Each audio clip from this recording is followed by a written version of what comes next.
அந்த சத்தம் மௌனமாய் நின்றது. ஆனா அடுத்த நொடியில் அந்த நிழல் பேச ஆரம்பிச்சது. ஒரு நகரம் உயிரற்றது.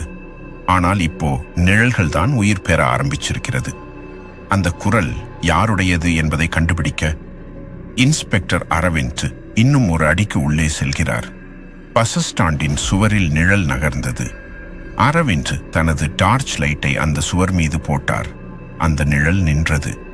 அவர் சுற்றி பார்த்தார். யாரும் இல்லை. அந்த நேரத்தில் வயர்லெஸ் செட்டில் ஒரு குரல், சார், நிழல் நம்மை நோக்கி நகருது சார். அரவிந்த் ஓடினார். நிழல் இப்போது தரையில் வழிந்தது போல தெரிந்தது. அந்த நிழல் திடீரென்று எழுந்து சுவரில் எழுத்தாக மாறியது. நீங்க நம்ம கேட்க ஆரம்பிச்சிட்டீங்க. அந்த எழுத்து மெதுவாக அழிந்தது. அதோடு பக்கத்து வீட்டு கதவு தானாக திறந்தது.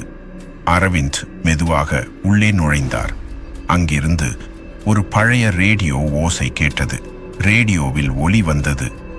நாங்களும் ஒரு நாள் குரல் கொண்டவர்கள்தான்.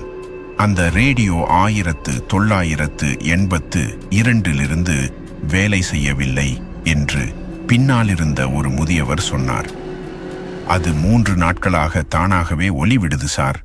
அந்த ஒலி ஒவ்வொரு இரவிலும் மாறி மாறி ஒரு பெயரை சொல்லுது. இன்று அது சொன்னது அரவிந்த்.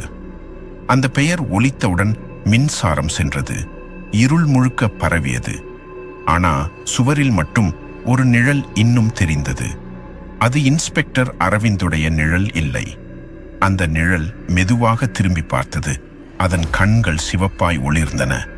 அது வாயை திறந்தது. நான் 3வது நாளுக்காக காத்திருக்கிறேன் என்று சொன்னது. அந்த நிழல் யாருடையது என்று நீங்க யோசிச்சீங்களா? அந்த நிழல் உயிர் பெற்றது.